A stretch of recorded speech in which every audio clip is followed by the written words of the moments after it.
Muy buenas tardes a todos. Vamos a dar comienzo a esta mesa redonda justo después de la hora de la comida. No es el mejor momento. Además, sé que la sesión anterior ha terminado un poquito más tarde de lo previsto, cosa que es buena porque era muy interesante, pero tiene también sus inconvenientes, y es que cuesta regresar.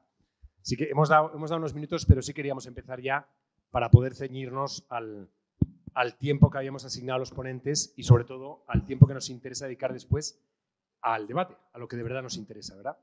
El título de esta mesa redonda es El cuidado del planeta, las poblaciones humanas y los retos sociales. Yo voy a presentar brevemente a los tres ponentes, que tendrán entre 15 y 20 minutos, más 15 que 20, para realizar una primera ronda, y luego abriremos un turno de preguntas y de coloquio. Voy a presentarles en el orden en el que van a hablar. En primer lugar, tendrá la palabra el profesor Julio Martínez, que es profesor de la Facultad de Teología, perteneciente al Departamento de Teología Moral y Praxis de la Vida Cristiana de la Universidad Pontificia de Comillas. Es doctor en Teología, es un reconocido experto en Teología Pública y ha prestado especial atención a la vida pública de la religión y a sus implicaciones políticas. Fue rector de la Universidad Pontificia de Comillas durante 9 años, del año 2012 al 2021, y antes vicerrector de la misma. Es licenciado en Estudios Eclesiásticos por la Universidad Pontificia de Comillas, tiene una licenciatura por el Western Jesuit School of Theology de los Estados Unidos, licenciado en Filosofía Eclesiástica por la Universidad Pontificia de Comillas, en Filosofía y Letras, y doctor en Teología por la misma universidad.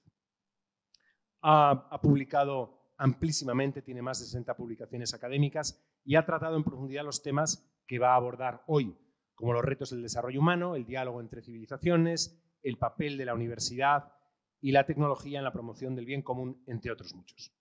A continuación, tendrá la palabra Pablo Martínez de Anguita, que es doctor ingeniero de montes, profesor titular de proyectos y gestión de recursos naturales en la Universidad Rey Juan Carlos. Ha sido también profesor invitado en las universidades de Nueva York, New York City, Yale y Oxford. Su investigación se centra sobre todo en la relación entre bosques y pobreza en países en desarrollo y en la creación de instrumentos políticos y económicos para la conservación de la naturaleza, como por ejemplo los sistemas de pago por servicios ambientales. Ha dirigido numerosos proyectos de investigación en varios países de América Latina y de África. Dirige la Fundación Laudato Si, dedicada a despertar la admiración por la creación y por el cuidado de la naturaleza. Es autor de 17 libros, más de 100 artículos académicos, y ha fundado y dirige en la actualidad la Fundación Laudato Si, que depende del Arzobispado de Madrid, dedicada a promover entre los jóvenes, sobre todo, el amor a la naturaleza. Ha pasado mucho tiempo en Nicaragua y uno de sus últimos libros, creo que el último, que se llama Hasta que el diablo descanse, una novela que recomiendo vivamente y que fue prorrogada por Laura Chinchilla, la expresidenta de Costa Rica, narra la vida y el legado del padre Fabreto en Nicaragua. El libro ha sido ganador del premio de novela de la editorial Didáscalos. Y en tercer lugar tendrá la palabra don José Luis Bazán, que es asesor jurídico para la migración, el asilo y la libertad religiosa internacional en la Comisión de Conferencias Episcopales de la Unión Europea, la COMECE, y secretario de la Comisión de Migración y Asilo de la misma organización, en la que trabaja desde el año 2010. Es licenciado en Derecho, doctor en Derecho Internacional por la Universidad de Navarra, con la tesis La protección de la vida privada y familiar en el Tribunal Europeo de Derechos Humanos. Durante 25 años ha ejercido como profesor en diferentes universidades, como por ejemplo la Universidad Rey Juan Carlos, el Institut Catholique de París y la Universidad Internacional de La Rioja. Es autor de numerosas obras en varios temas, pero especialmente para el día de hoy en el ámbito de la protección europea internacional de los derechos humanos, con atención especial a la libertad de expresión y a la libertad religiosa. Por tanto, ponentes verdaderamente especializados en el tema que nos ocupa y con visiones además muy complementarias por las ciencias en las que son expertos. Sin más, doy la palabra a don Julio Martínez. Adelante. Sí, como. Muchas gracias por la invitación. Es para mí un placer estar aquí. Me voy a levantar porque así, a esta hora, después de la comida, creo que podré activar más, ¿no?, la escucha. La ecología integral llama a atender el clamor de la tierra y el clamor de los pobres y nos pone delante de la inseparabilidad de la preocupación por la naturaleza, por la justicia con los pobres, por el compromiso con la sociedad y también con la paz interior. Es decir, es ver esos puentes entre los problemas ambientales y los problemas sociales, porque dice el Papa Francisco en Laudato Si, no hay dos crisis, ¿no? Una ambiental y otra social, sino que hay una sola crisis que es compleja y se llama socioambiental. Además, el deterioro del ambiente y de la sociedad afectan de un modo especialmente virulento a los más pobres. Y quiero también desde el principio sentar esta idea porque para mí es de la máxima importancia. Me impresionó hace un tiempo, ¿no? y lo retengo mucho en la memoria, como un joven filósofo alemán, Marcus Gabriel, explicando la crisis del coronavirus, la veía como una preparación para la crisis ecológica a la que el mundo se está acercando. Decía él, no va a ser nada esta crisis en comparación con la crisis ecológica que los gobiernos de todo el mundo saben matará a cientos de miles de personas en los próximos 100 años. Lo sabemos porque los modelos climáticos son mejores que los del coronavirus. Veremos un nuevo modelo de economía global y no se va a parecer a la de la globalización. Pero teniendo esto en cuenta y tomándolo en serio, digo yo, no va a ser un modelo de economía global como hoy tenemos, pero para que sea un modelo de economía global diferente, tendrá también que haber una nueva forma de hacer política y, a su vez, para que tanto la economía como la política puedan estar bien orientadas, creo que será capital que no se pierda de vista una ética coherente de la vida humana, pero que para ser coherente de la vida humana tiene que abrirse también a la ecología. Una ética coherente hoy no puede dejar de ser una ética ecológica. Es decir, que respete la ecología humana en la sociedad, pero también la ecología ambiental. Porque si faltamos al cuidado de la naturaleza, no estamos haciendo desarrollo humano, ¿no? Creo que esta convicción es tan ya asentada en nuestras propias conciencias que hoy no hace falta mucho ahondar sobre ello. No podemos pretender que sanar nuestra relación con la naturaleza y el ambiente sin sanar también las relaciones básicas del ser humano.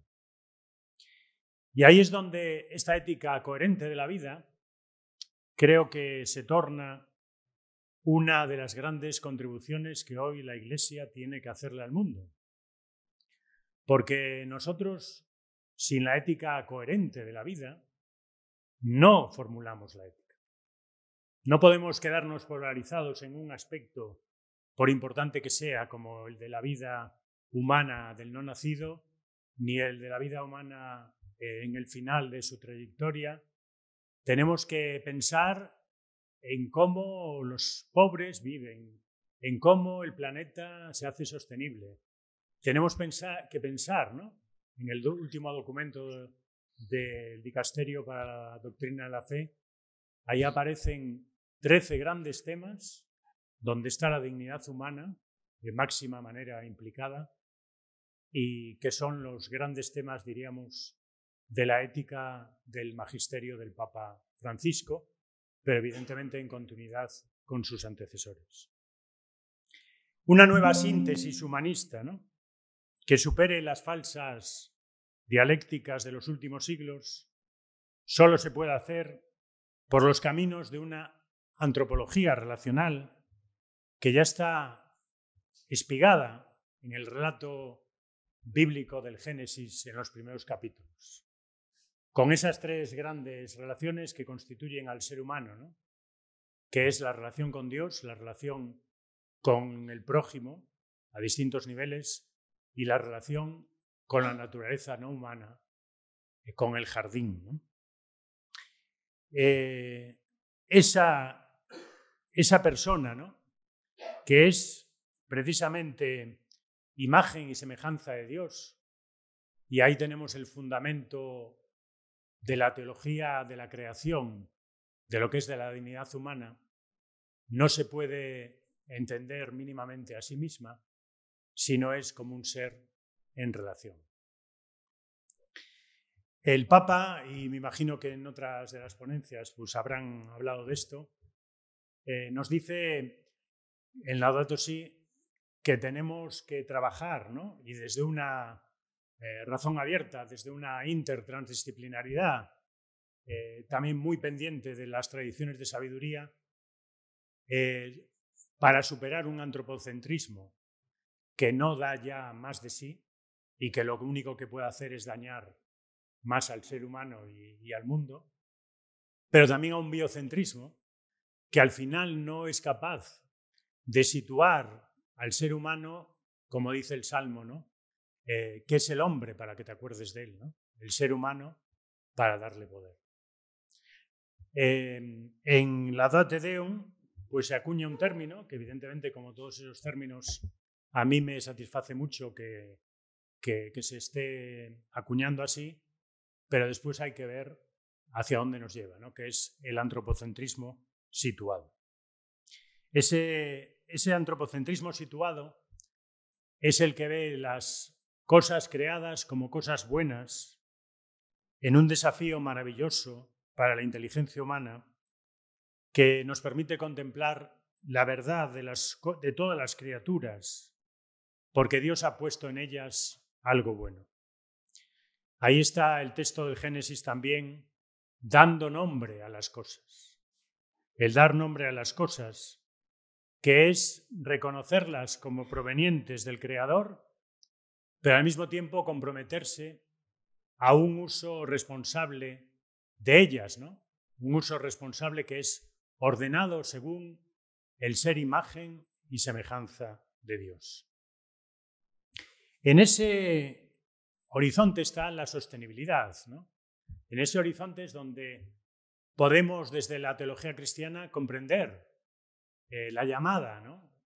Imperiosa y que no puede ser en absoluto desatendida a la sostenibilidad como un concepto multifactorial y, por tanto, necesita de una razón abierta y de una intertransdisciplinariedad, así como de las sabidurías que vienen de las tradiciones de vida y, en particular, de las sabidurías que provienen de las tradiciones religiosas. Las tradiciones religiosas, claro que pueden enfermar y enferman, ¿no? Pero son grandes canales y cultivos de valores supremos, de normas incondicionales, de motivaciones profundas, a partir de las cuales se ha sostenido a lo largo de la historia humana el porqué y el para qué de la responsabilidad y de la vocación fundamental a saltar fronteras. Me gusta citar, ¿no?, al filósofo ya con 94 años, el filósofo alemán Jürgen Habermas, cuando Habermas, sin ser creyente, ha hecho todo un gran viaje en su propia vida, ¿no?, para darse cuenta y ayudar a que nos demos cuenta cómo hacen falta cultivos prepolíticos y cómo entre esos cultivos prepolíticos no hay surtidor más potente de sentido que el que tienen las tradiciones religiosas. El mismo Estado no puede imponer el ser buenos ciudadanos. El querer ser buen ciudadano, el tener conciencia, ¿no?, de cómo comportarse con los demás o cómo comportarse con la naturaleza, no puede ser impuesto ni de manera legal ni de manera política.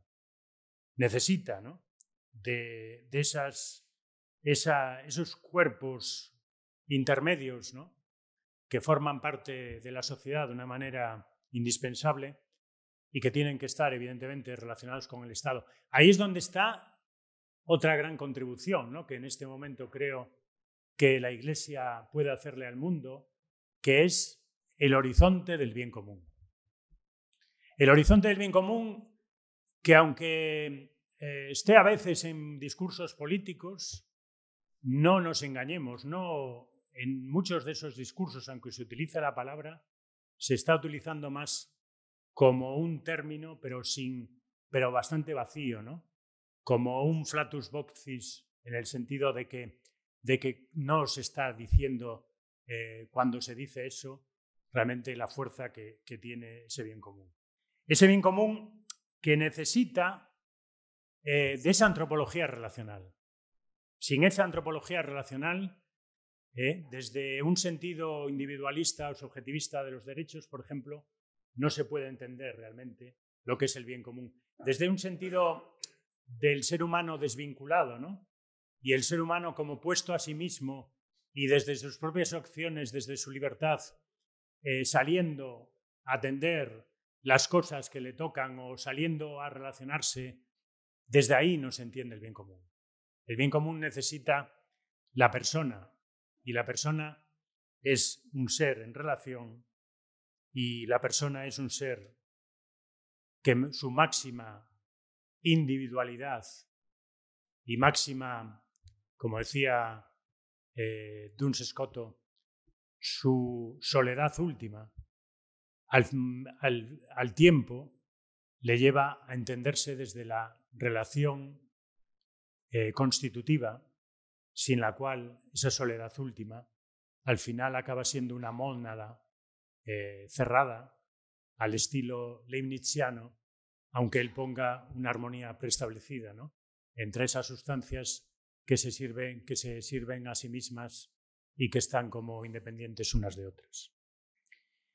Ahí está la necesidad de sanar la división dentro del ser humano que la razón desvinculada ha creado, al poner el pensamiento en oposición al sentimiento o el instinto a la intuición, o al separarse, creyendo que con la razón científico-técnica lo tiene todo, de la vulnerabilidad. A mí me interesa mucho, como categoría para la teología moral, la vulnerabilidad, ¿no? La vulnerabilidad en el sentido tanto ontológico, que tiene su correlato teológico, como la vulnerabilidad en el sentido social, que es qué hacemos con la distribución del poder y la riqueza en el mundo.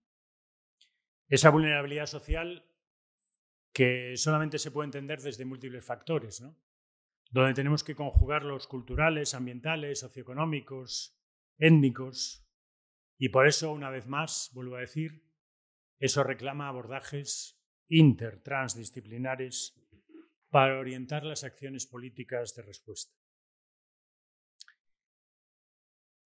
McIntyre, por ejemplo, que es un filósofo que siempre me ha interesado muchísimo, como pueden comprender a uno que se haya dedicado a la ética, esto es así, tiene claro que la dependencia y la vulnerabilidad son dos rasgos antropológicos constitutivos del ser humano que la modernidad marginó de forma precipitada, pero que su marginación no nos permite realmente conocer cuál es la condición humana.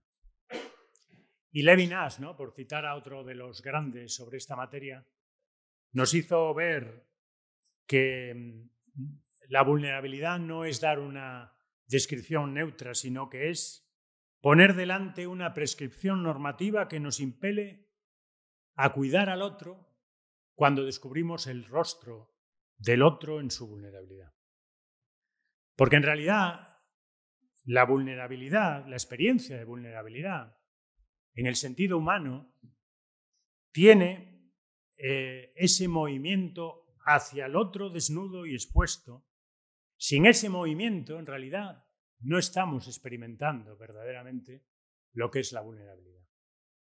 No es solamente hablar de que somos frágiles o que nuestro mundo es frágil, sino que ante esa fragilidad el que toma conciencia de eso tiene que responder. Por eso a la vulnerabilidad se responde con el cuidado.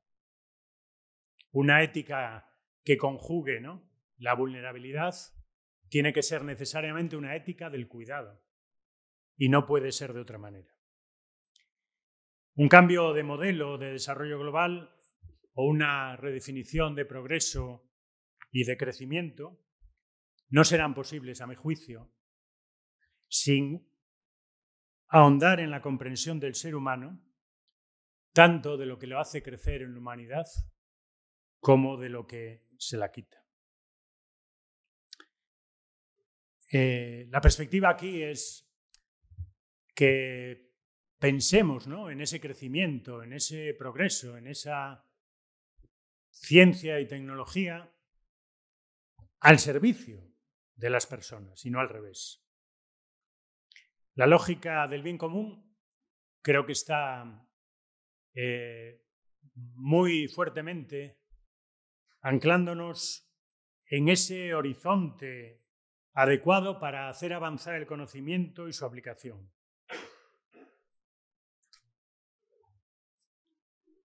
Para entender bien la persona y el bien de la comunidad como objetivos convergentes, lo cual es de la máxima importancia, ¿no?, porque si no somos capaces de ver la convergencia que hay entre el bien de la persona individual y en sus grupos de cercanía con el bien de la sociedad, ¿no?, incluso llevando en un tipo de globalización, no de desglobalización, pero en una globalización que yo creo que tiene que ser de simetrías variables, que no puede ser una globalización homogénea, pero porque esa globalización vemos a dónde nos lleva, ¿no?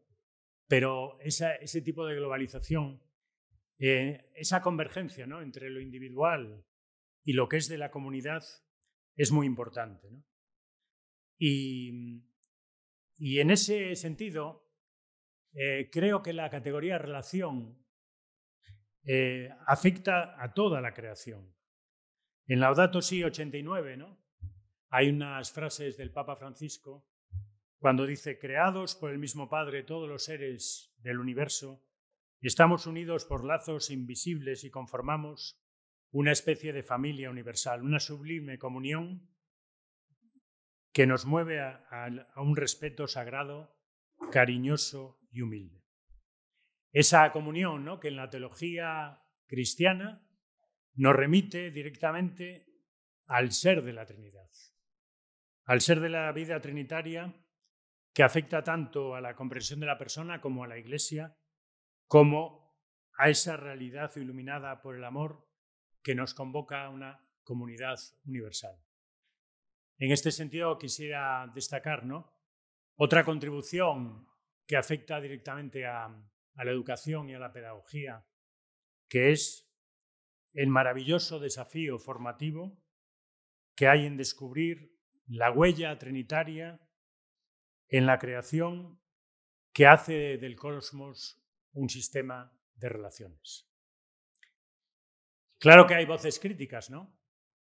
Pero esas voces críticas, que evidentemente tenemos que tomar la teología cristiana en serio, no nos pueden hacer perder de vista que cuando se está diciendo que el principio tecnológico de que aquello que se puede hacer hay que hacerlo hunde sus raíces en el relato bíblico de la creación, al mismo tiempo le tenemos que decir: no nos podéis decir eso y haber y proclamar abiertamente a los cuatro vientos que os habéis soltado de las manos de Dios, el Creador.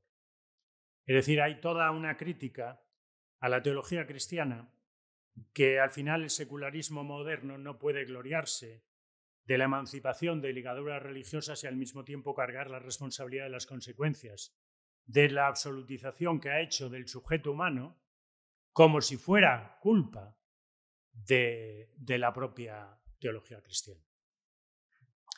Bien, la última cosa que quiero decir, porque creo que ya estoy en el tiempo final, es que nuestra idea de la dignidad es una idea de la dignidad que evidentemente no se puede equiparar a ningún derecho, porque es el fundamento que está detrás de todos los derechos. Es una idea de la dignidad ontológica que tiene su correlato teológico tanto en una teología de la creación, formulada con el ser imagen y semejanza de Dios, como en una teología de la redención, que es la que nos lleva a ver que la imagen y la semejanza de Dios plena se ha dado en Jesucristo. En Jesucristo y en su misterio pascual tenemos ahí la experiencia plena de lo que es realizar la dignidad humana siendo imagen y semejanza de Dios, pero, y esto es importantísimo, como dice la segunda carta a Filipenses, el capítulo 2, versículo 5 y siguientes, Cristo es quien se despojó de su rango. Siendo naturaleza divina, se hizo uno de tantos y se entregó hasta la muerte, y una muerte de cruz. Por tanto, en esa dignidad del Hijo, que vence en su vida la tentación de utilizar para propio provecho y satisfacción el ser hijo, y ese vencimiento lo tenemos que ver también como no dañar, cuidar, no aprovecharse, respetar, no expoliar, sino hacer crecer, ¿no?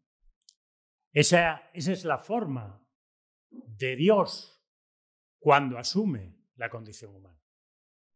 Darse, abandonarse, la kenosis, ¿no? Y entonces ahí es donde hay que trabajar la dignidad humana, tanto en el ser creación como en la redención.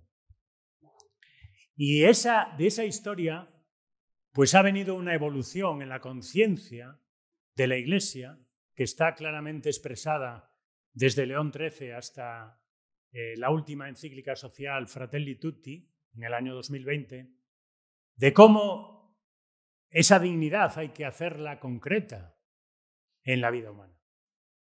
Esa dignidad no es solamente para pensar en el fundamento, sino que es una dignidad que nos tiene que llevar a las necesidades básicas de las personas, satisfacerlas, las libertades fundamentales y las relaciones constitutivas. Y ahí, en esas tres, en ese vector, ¿no? En esos tres vectores, es donde se ha fraguado una progresiva conciencia de los derechos que se hizo muy clara con Juan XXIII en Pacem in Terris y que ha llegado hasta la última encíclica Fratelli Tutti, que el último documento Dignitas Infinita llama la Carta Magna de los derechos humanos de la Iglesia, ¿no? Bueno, pues en esa historia está el derecho al desarrollo, y desarrollo que la Iglesia llama desarrollo integral. Quiero dejar esto, ¿no?, como última idea, como ese derecho que realmente articula, ¿no?, que es como derecho síntesis, derecho broche, en el que la Iglesia fue definitiva para que las Naciones Unidas en el año 1986 declarasen el derecho al desarrollo humano. Nosotros lo llamamos desarrollo integral, como hablamos de ecología integral, porque en realidad no nos entendemos solo en una dimensión, ni siquiera cuando esa dimensión es la espiritual. Necesitamos todas las dimensiones del ser humano, y ahí es donde están los derechos, ¿no?, formulándose a esos diferentes niveles de la personalidad humana y a esos diferentes también, en esas dimensiones que nos permiten hacer una defensa integral de la dignidad. Yo me paro aquí, habría muchas más cosas que decir, pero evidentemente ya creo que me he pasado un poquito.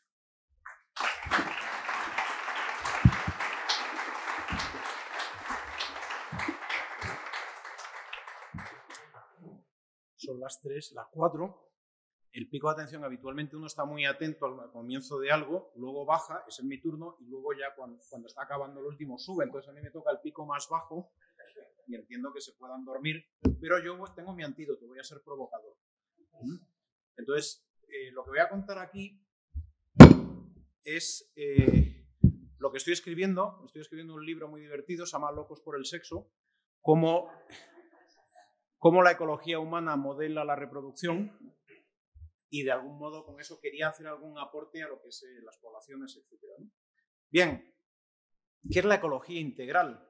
¿No? Este es un tema que me perturba un poco, porque la ecología integral sería utilizar la ciencia de la ecología, pues como dice aquí, todo lo que afecta a la ecología, ¿no? Sin embargo, cuando vamos a la Laudato Si, que no da una definición de la ecología integral, pero un poco más de Cáritas, concepto derivado de la interconexión del mundo natural y nosotros. Y la ecología humana, pues la ecología humana, dice el Papa Francisco, citando a Benedicto XVI, que implica una realidad profunda en la relación de la vida humana y la ley moral, que está inscrita en nuestra naturaleza, una ecología del hombre. ¿Y qué es eso de la ecología humana? Y entonces aparecen una serie de autores. Bueno, primero dicen dos autores muy interesantes. El primero es Benedicto XVI. Dice, el hombre no tiene una libertad, no creo nada, es espíritu y voluntad, pero también naturaleza. Y subrayo, también naturaleza, y su voluntad es cuando respeta la naturaleza y acepta como lo que es. Entonces a mí esto me interpeló. O sea, que somos naturaleza, pero entonces la ecología humana es cómo somos naturaleza. Y luego el otro gran autor ha sido el profesor Elio Gallego esta mañana, que ha dicho que solo una perspectiva extrínseca nos permite entender dónde estamos inmersos, eso después de hablar de los ingenieros de montes. Entonces, a mí me interesaba entender qué es esto de la ecología humana, qué es la ecología integral, ¿no? Si resulta que la estructura fundamental de la ecología humana es la familia, amar, ser amado, y que eso nos lleva al matrimonio. Pero fundamentalmente yo me planteo, ¿esto es vino viejo en odres nuevos? Y no lo digo yo, lo dice una teóloga que se llama Bacchiocchi, y dice, mira, esto es fantástico. Esto de que el Papa haya dicho ecología humana y ecología integral es fantástico porque el término ecología puede permitir que la mente moderna reflexione con menos tropiezos intelectuales sobre la dinámica y compleja estructura interna de la persona humana y la experiencia humana. Dicho en Román Paladín, como nadie nos hace ni puñetero caso con todo lo de la ley natural y lo de toda la vida y lo de siempre, le ponemos palabrillas nuevas y volvemos a vender lo de siempre con envoltorio nuevo, ¿no? Y digo, ¿pero esto será así? ¿O cuando los papas hablan de ecología hay algo que aporta nuevo? ¿O es vino viejo en odres nuevos porque ya nadie compra el mensaje, ¿no? Bueno, esto me gusta mucho, lo encontré el otro día. ¿Cómo se llama la web esta donde tú haces peticiones? De crowdfunding no, donde tú... Change.org, ¿no? Han conseguido ya 12 personas que firmen contra la ley de la gravedad, ¿no? Y están en ello, ¿no? Porque la ley de la gravedad nos impide volar y... ¿no? Entonces, bueno, pues a mí me parece que la ecología es una ciencia muy interesante porque es como la física. O sea, esto es lo que hay. Esto es lo que hay. O sea, te puedes quejar porque puedes decir la ecología humana, la moralidad. No, la ecología es la ecología, la física es la física, ¿no? Entonces, a mí me interesa estudiar lo que es lo humano y lo humano integral desde la perspectiva de la ecología. Un poco, a lo mejor me estoy equivocando, ¿eh? Dije que iba a ser provocador. Y ya veo que nadie se ha dormido hasta ahora. Vamos a seguir por ahí. Que hay ecología del paisaje, ecología de poblaciones y luego hay, que esto yo lo asemejaría a la ecología integral. Pues donde está todo, las poblaciones, el paisaje y luego está la ecología humana. Yo creo que la ecología humana se puede estudiar desde lo que llamamos la ecología del comportamiento. ¿Cómo es nuestro comportamiento? Y entonces resulta que cuando miramos nuestro comportamiento tenemos una base ecológica muy interesante y es que tenemos el mismo comportamiento que los animales. ¿Qué nos interesa en la vida? ¿Cuáles son los 4 hechos fundamentales de toda vida humana y animal? Pues nacer, crecer, reproducirte si lo consigues y morir. ¿Y para qué vives? Pues para crecer y si puedes reproducirte, más o menos. Esto es lo que nos dice la ecología de todos los seres humanos y al final la mayor parte de nosotros pues vamos creciendo, hacemos una carrera, encontramos una chica maravillosa, nos casamos, a veces nos reproducimos y luego, pues en fin, morimos y tal, ¿no? Pero no somos muy diferentes al resto de animales, ¿no? Entonces, hay muchas cosas que no son comunes. Y yo creo que toda ciencia tiene que estar relacionada. Pongo 2 ejemplos. La economía se ha estudiado como una ciencia en sí misma. Como dice el Papa, autorreferencial. El PIB es el grosor del flujo que va de la industria a los consumidores, etc. Y sin embargo, cuando tú estudias la economía desaplicada de la base ecológica, te das cuenta que hay una extracción de recursos y que no hay una bioregeneratividad que sustente la cantidad de recursos, y entonces tienes cracks, tienes fallos. Por ejemplo, el primer fallo de todos fue la destrucción de Éfeso. Éfeso era una bahía, se colmató por falta de cuidado de los bosques, etc. Pero también de la moralidad. ¿Qué tiene que ver la ecología con la moralidad? ¿De dónde viene la virginidad? La virginidad viene... Bueno, igual que esto viene, o sea, que aquí hay una base ecológica para entender la economía, pues también hay una base ecológica para entender la moralidad. Chiquilla, tú no te puedes casar hasta que no haya camellos en casa. Es una forma de control de población. ¿Tú cómo te vas a casar? Pues porque la virginidad viene de los ambientes semíticos. No había virginidad en África. En África levantas la mano y pillas un plátano. Donde había virginidad es donde tenías que tener suficientes cabras para alimentar a los nietos. Entonces, muchas veces pensamos que la moral está desvinculada de la ecología, pero la ecología es la ciencia de la vida, la ciencia de la continuidad de la vida. La ciencia que nos dice, como la ley de la gravedad, es que esto es así. ¿Qué pasa cuando desconectamos la moralidad de la ecología? Pues aparecen personajes muy interesantes como Simone de Beauvoir y la teoría de género, ¿no? Donde te dicen que una mujer no nace sino que se hace. Toma ya. Digo, pues estás equivocado. Estás equivocado. Es que independientemente de los fallos que puede tener la proteína SRI cuando codifica el XX y el XY, que son cosas que pasan, naces de una forma y naces de otra. Y ahora voy a explicar qué es ser femenino y qué es ser masculino, para intentar explicar en qué se equivoca Simone de Beauvoir. Esto es un oso grizzly y esto es un cervatillo. ¿Qué es lo que más le gusta a un oso grizzly en primavera? Pues comerse un cervatillo. ¿Y qué es lo que menos le apetece a un cervatillo en primavera? Que se lo come un oso grizzly. Entonces el oso grizzly ha desarrollado un olfato 1000 veces más poderoso que el nuestro. ¿Y saben cómo nacen los cervatillos? Inodoros. Qué tíos más listos, ¿verdad? Se llama coevolución por pares. Dicho de otro modo, ¿por qué corre tanto un guepardo? Porque si no corro, no como. ¿Y por qué corre tanto una gacela? Porque si no corro, me comen. Se llama una evolución por pares. Pues eso es la masculinidad y la feminidad, una evolución por pares. ¿Por qué las chicas son tan monas? Porque es lo que nos gusta. ¿Por qué los tíos somos tan viriles? Porque es lo que le gusta a las mujeres. Es que si no, no nos reproducimos. La reproducción se da cuando hay un macho masculino que se encuentra con una hembra femenina. Y si no, no hay reproducción. ¿Qué le vamos a hacer? That's life. Y ahí aparece todo el juego de la existencia de la belleza. De los pavos reales. ¿Quién le manda a un pavo real tener toda esa cola? O sea, esto lo ve un tigre y dice, me lo zampo, si esto es incomodísimo, sí. Pero de ahí viene la belleza del mundo. No de la diversidad, ojo, la diversidad es consecuencia de la diferencia sexual. Y la diferencia sexual es lo opuesto a la ley de la depredación, es la ley de la atracción. Yo tengo que seducir, tengo que ser un tío encantador, esta mujer tiene que ser fetén. Y por lo tanto una mujer no se hace, si es que se encuentra con ese paradigma ecológico desde que nace. Que va a ser más coqueta que yo. Además vengo hecho un pintas. Entonces, esta ecología subyace en todo. Un dato fundamental es que antes éramos 1 millón de humanos y ahora somos 8.000. Y otro dato fundamental es que antes consumíamos 10 y ahora consumimos cada uno de nosotros 100 veces más de lo que consumían hace años, con lo cual nuestro consumo es millones de veces superior y el impacto sobre la naturaleza muchísimo mayor. Esto es una dimensión ecológica, ¿no? Y esto, por ejemplo, ha transformado los roles. A mí me encanta hablar de feminismo. Aquí tenemos la típica familia patriarcal de hombre delante de la mujer que va detrás humillada, sirviendo y echando la simiente, ¿verdad? Pues era la única forma de sobrevivir. ¿Qué le vamos a hacer? Solo el hombre podía levantar un arado de vertedera de 120 kilos. Y había que especializarse. Y eso nos ha especializado en hombres y mujeres, en masculinidad y feminidad para poder continuar la existencia, ¿no? Y la moralidad reproductiva, esa ética reproductiva, independientemente de que sea verdadera, yo esto no lo pongo en juego, surgía como una serie de reglas que te permitían continuar la especie o el clan. Dice, pero hija mía, ¿dónde vas a tener tú 7 hijos de 7 padres diferentes que la vas a liar? Ten uno solo, amárrale bien, y que te traiga los recursos a casa.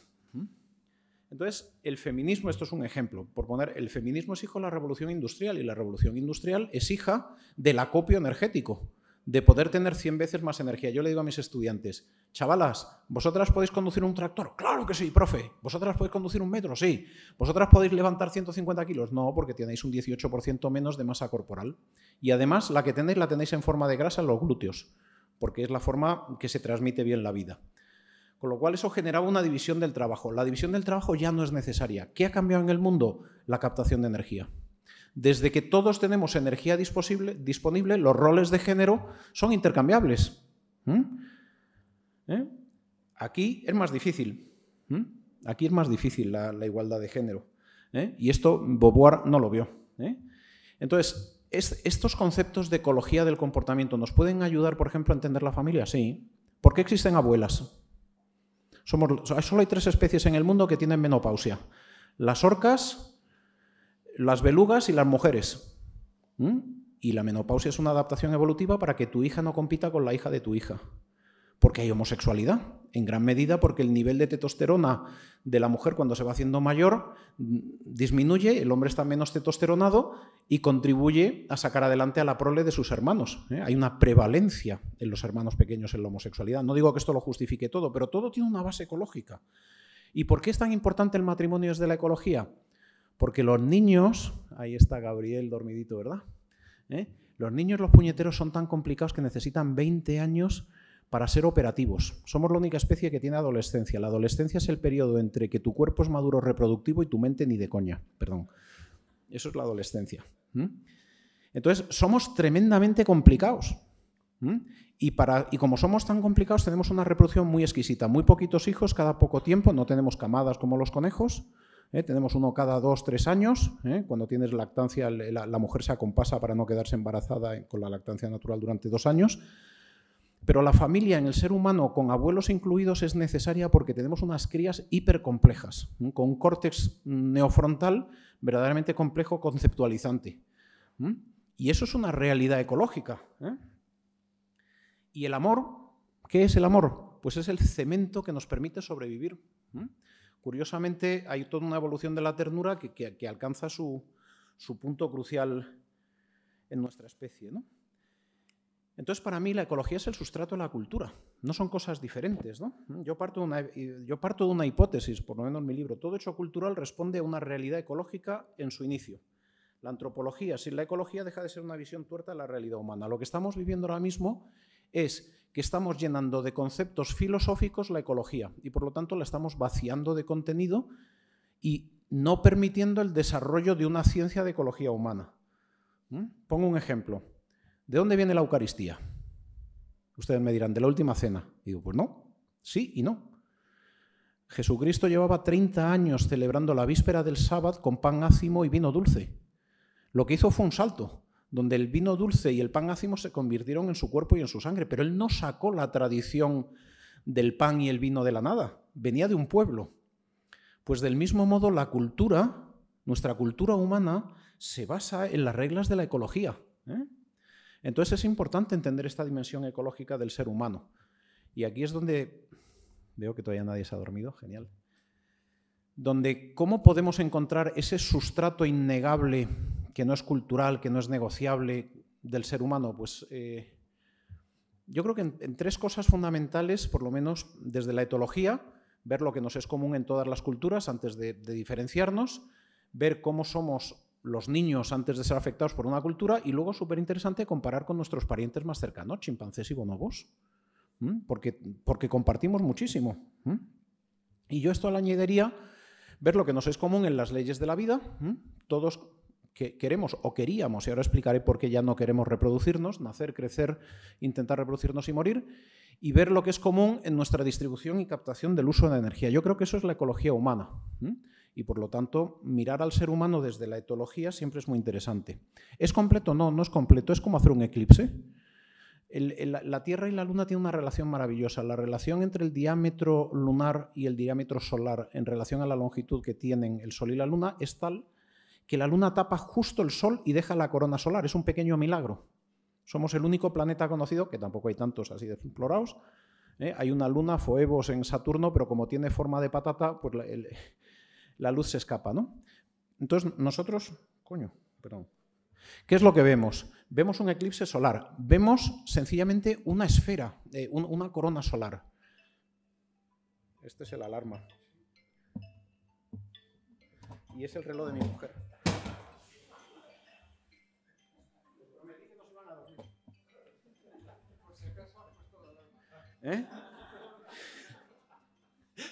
Entonces, ¿el sol lo puedo entender cuando está tapado? No, no lo puedo entender en su totalidad, pero puedo ver cosas que no lo veo cuando el sol me deslumbra en su totalidad, ¿no? Entonces, ¿de los animales podemos aprender cosas? Claro que sí. Somos animales. Los animales no son humanos, pero nosotros somos animales. Si alguien sí tiene alguna duda, luego me comenta si nació de una madre mamífera o no y solucionamos la duda. 3 tipos de animales. Podemos aprender mucho de nuestros parientes más cercanos, bonobos y chimpancés. Nos van a explicar mucho de nuestra sexualidad, de los ratones y de los lobos y los perros. No tengo tiempo para ponerlo. Qué pena. Voy directamente. ¿Qué pone aquí? Alguien que me lo lea. Mentira, no pone y qué buena la vida. Y que viva la vida, y que viva la buena vida no es lo que pone ahí. ¿Qué pone? Efectivamente, nosotros somos seres conceptualizantes a diferencia de los animales. Ahí pone y que viva la buena vida. Lo has pillado. Un animal saldría asustado de ver estas chavalas. Dices, pero si son unas top model guays. Sí, pero esta chavalita, la pobre, tiene 2 pies derechos. Pobrecita mía, lo que es Photoshop, tiene 2 pies derechos. Y un animal no lo entendería y saldría corriendo. Nosotros somos animales que hacemos conceptos y por eso es maravilloso, por eso podemos entender los conceptos teológicos y podemos hacer matemáticas. Los animales no. Los animales ven todo el cuadro sin interpretar. Nosotros percibimos y cuando entendemos el sentido interpretamos, ¿no? Pero en el resto de las funciones básicas somos muy parecidas, ¿no? Entonces, 3 animales rápidos para acabar. Bonobos y chimpancés. Los chimpancés son unos animales brutales. Le pegan unas palizas a las hembras de cuidado. La hembra está tranquilamente y le pega un collejón para que soy tu macho. Y los bonobos todo lo contrario. Están las hembras, se acerca al macho y dice, no te queremos, lárgate de aquí. Es un patriarcado versus un matriarcado. ¿Qué diferencia hay entre un bonobo y un chimpancé? La cantidad de captación de energía. Los chimpancés viven en ambientes dispersos donde es muy necesaria la captación de energía y la dispersión. Las hembras no se juntan, pero cuando las hembras se juntan la hemos liado, mandan en bonobos. Y entonces los bonobos viven en un sitio donde, además de un mandato matriarcal, hay mucha promiscuidad. ¿Qué es lo que ha pasado en la revolución industrial? Hemos pasado de una sociedad patriarcal a una sociedad promiscua matriarcal. Qué interesante, como los bonobos, que son nuestros primos, ¿no? Un río que cambia la vida. No me da tiempo a explicar todo esto. Me encantan los bonobos. De los ratones. Los ratones es súper interesante. Este tipo Calhoun metió 4 parejas de ratones y les dio todo lo que necesitaban para vivir. ¿Y qué es lo que pasó? Que cuando llegaron a 3.500 empezaron a tener unos comportamientos rarísimos y se extinguieron. Cosa curiosa, como nosotros. Se empezaron a estresar y ala. Apareció un grupo que se volvió, tuvo unas conductas sexuales no heterosexuales funcionales, digámoslo así. Y se acabaron extinguiendo. Y además las madres dejaron de atender a los hijos. Y cuando una ratoncita no tiene 5 días de cariño de su mamá, no sabe la posición lordótica, que dicho en Román Paladín es poner el culito en pompa, porque si no, no hay fecundación. Pues si no está con la mamá, no sabe reproducirse. Esto es muy interesante, porque podemos vivir con todo y, sin embargo, morirnos, ¿no? Entonces, ¿qué nos enseñan los ratones? Que incluso los mamíferos, que no somos nosotros, tenemos que pasar del instinto al comportamiento. Nuestra sociedad es una sociedad que en lo sexual está perdiendo, como los ratones masivos, el comportamiento reproductivo y se está quedando en instinto sexual. Bien. Nosotros somos como los pingüinos, que necesitamos papá y mamá. ¿Por qué? Pues porque necesitamos muchos recursos. Y como diría la gran sabia Tina Turner, ¿qué tiene que ver el amor con esto? Pues el amor es lo que nos permite seguir vivos como especie, ¿no? Es la clave conductual ecológica de la especie humana. El matrimonio, en el fondo, es la garantía de éxito reproductivo. Madurez más energía más descendencia y muchos años juntos significa tener éxito reproductivo. ¿Qué significa tener éxito reproductivo? Que tengas nietos, básicamente. Tener hijos es fácil, tener nietos es complicado. ¿Qué es un perro? Ya lo dijo Michael Taylor. Es un lobo de 30 días que no madura. Interesante el comportamiento sexual de los lobos y de los perros. Este es Lassie, que me encanta. Pues los lobos son monógamos, no existe el macho alfa, existe el pater familias. Son monógamos y fieles y sacan adelante a toda la prole. Probablemente, como los lobos llevaban 700.000 años haciéndolo antes que los humanos, probablemente los humanos aprendimos a hacer familia de los lobos. Pero bueno, es una teoría. Lo interesante es que el perro es un inmaduro sexual de aquí te pillo, aquí te mato y me voy a por otra. Y el lobo, que tiene que sacar adelante a la prole, es un animal maduro y fiel, ¿no? Sin embargo, hoy en día, ¿a qué jugamos? Aquí tenemos una peluquería de perros, ven la diferencia que hay entre el Lassie y lo que es un perro hoy en día. Y básicamente lo que buscamos es la dinámica y la soltura del pelo para realzar esos caracteres maravillosos del perro o de la hembra femenina, ¿no? Entonces, somos una sociedad que se ha vuelto inmadura como la de los perros. Algunas conclusiones, y esta es mi última diapositiva, lo juro.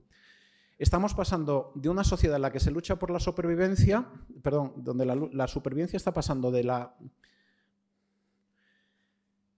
lucha con la muerte como herramienta, está pasando la lucha por la supervivencia a la vida. Ahora ya no morimos, el más débil no muere, el más débil no nace.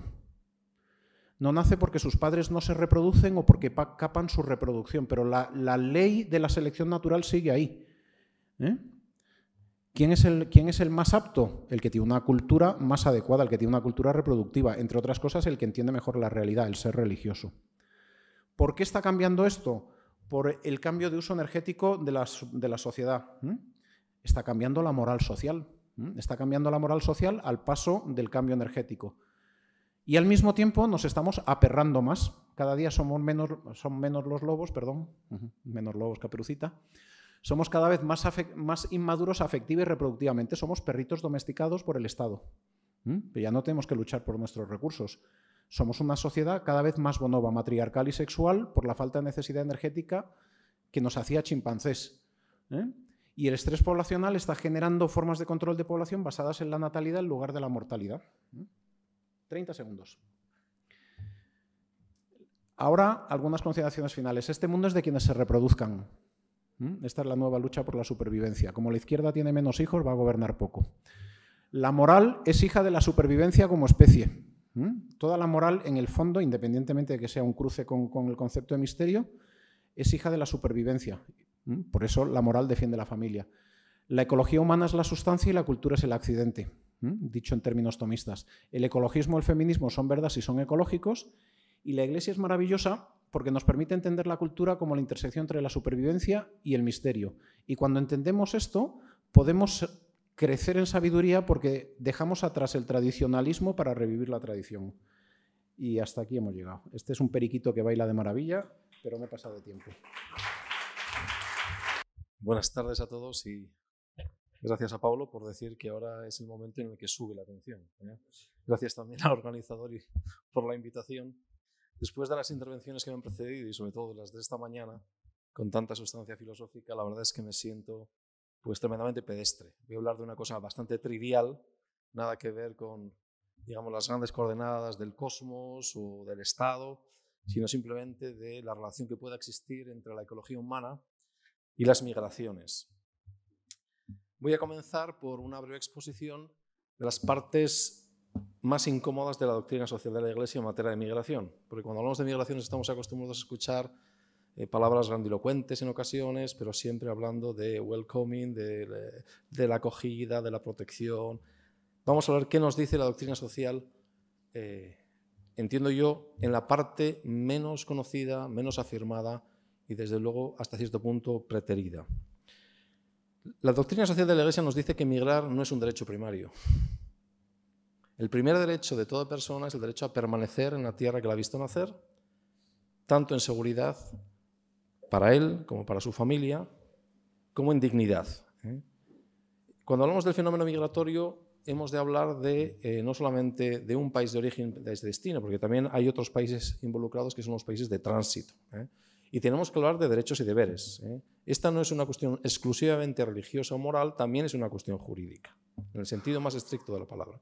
Y no solamente porque haya leyes positivas que lo digan, sino porque también hay principios jurídicos relacionados con la virtud de la justicia. Decía, por tanto, que hay un derecho primario, que es el derecho también a permanecer en la propia nación. Pero cuando hablamos de un derecho, también hablamos de un deber. No hay derecho verdaderamente jurídico si no hay alguien, otra entidad, persona o organización, que sea la que satisfaga ese derecho. Por lo tanto, ¿quién tiene el deber de recibir? Perdón, estaba hablando del deber primario, no estaba hablando del deber de recibir. Del deber primario. No solamente tenemos el derecho subsidiario a dejar nuestro país, sino que tenemos un deber primario de permanecer en la propia comunidad.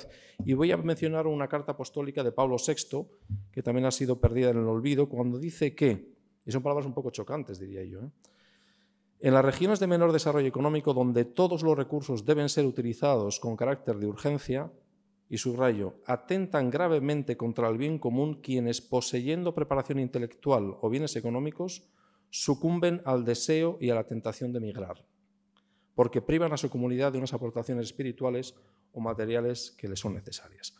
Por lo tanto, un primer derecho a estar en la propia tierra y un deber también con la comunidad en la que uno nace. No quiere decir, evidentemente, que no exista un derecho reconocido internacionalmente a migrar. La propia Declaración Universal habla del derecho a migrar. No dice a dónde, pero se trata de un derecho subsidiario.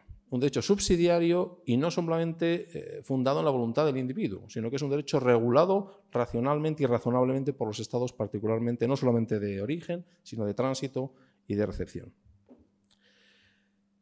¿Quién tiene la obligación de recibir al migrante? Claro, el migrante en general, bien sea porque no tiene otra opción, bien sea porque lo elige, va a un país, no necesariamente el país que está dispuesto a recibirle. Y eso lo vemos básicamente en todas las migraciones que están ocurriendo en el Mediterráneo, desde el norte de África y Oriente Medio. El Catecismo de la Iglesia nos dice que las naciones más prósperas tienen el deber de acoger en cuanto sea posible. Claro, la cuestión de la prosperidad tiene patrones o digamos, tiene criterios objetivos y nosotros, los países occidentales, estaríamos obviamente dentro de ese número de países destinados a recibir. La cuestión es interpretar en cuanto sea posible, cuáles son las condiciones de posibilidad y hablaremos de eso posteriormente. En todo caso, lo que está claro es que no solamente cuenta, digamos, el criterio del bienestar propio. No puede ser un criterio autorreferencial, sino que también se tiene que tener en cuenta, obviamente, en esta relación entre las comunidades de destino y aquellos que llegan a nuestros países. Hay que tener en cuenta también las necesidades del migrante. El Papa Francisco, como los anteriores papas, han reafirmado en numerosas ocasiones la necesidad de regular y controlar. No solamente regular, no solamente que haya leyes, que haya legislación o protocolos, sino que también es necesario controlar, establecer los tiempos, las formas, para que esa migración no sea insegura o sea desordenada y provoque problemas tanto para los migrantes como para los países de recepción. Es indudable que las migraciones tienen efectos altamente positivos desde muchos puntos de vista, no solamente económico, que es el que se enfatiza habitualmente como argumento, sino otros muchos como cultural, no voy a hablar de la diversidad, que tanto les gusta decir a algunos, pero desde luego puede enriquecer a las personas, a las comunidades, desde muchos puntos de vista. Pero también tiene un coste humano. El Papa Francisco, en esta exhortación apostólica que menciono, el Christus Vivit, habla de este coste humano, habla del desarraigo cultural y religioso del migrante, habla también de la fractura en las comunidades de origen. La migración suele en muchas ocasiones provocar orfandad. Se quedan las familias atrás. Es cierto que existe la institución del reagrupamiento familiar, pero en ocasiones no es posible, solamente es posible cuando el migrante es regular.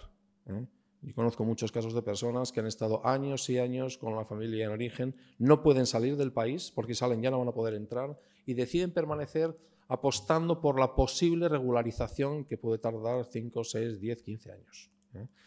Y eso supone que el menor de 3 o 4 años se convierte en adolescente, en joven y ha perdido todo contacto, en ocasiones, la mayoría de las ocasiones, con el padre. También hay un coste social para las comunidades de origen, para las de tránsito puede haberlo y para las de destino. En el caso de las comunidades de destino, los países de destino, el coste se debe fundamentalmente a las dificultades o los obstáculos o las situaciones de una falta de integración que genera conflictos y puede perturbar la vida social.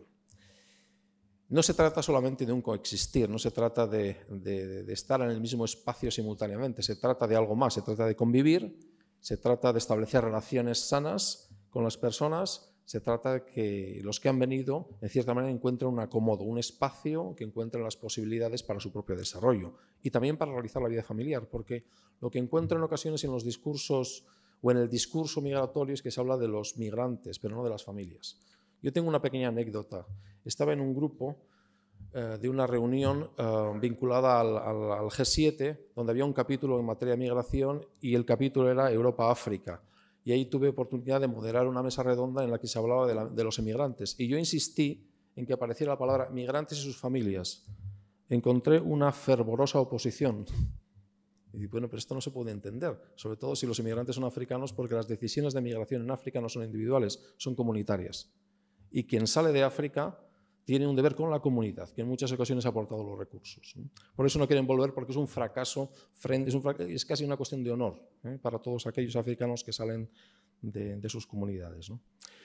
Por otro lado, la integración se entiende, y esto lo veremos en todos los panfletos, artículos y documentos particularmente políticos, que la integración es un camino de doble sentido. No solamente se trata de que se acoja al inmigrante, sino que el inmigrante, y esto dice la Iglesia Católica en el Catecismo, está obligado a respetar con gratitud el patrimonio material y espiritual del país que la acoge, a obedecer sus leyes y contribuir a sus cargas.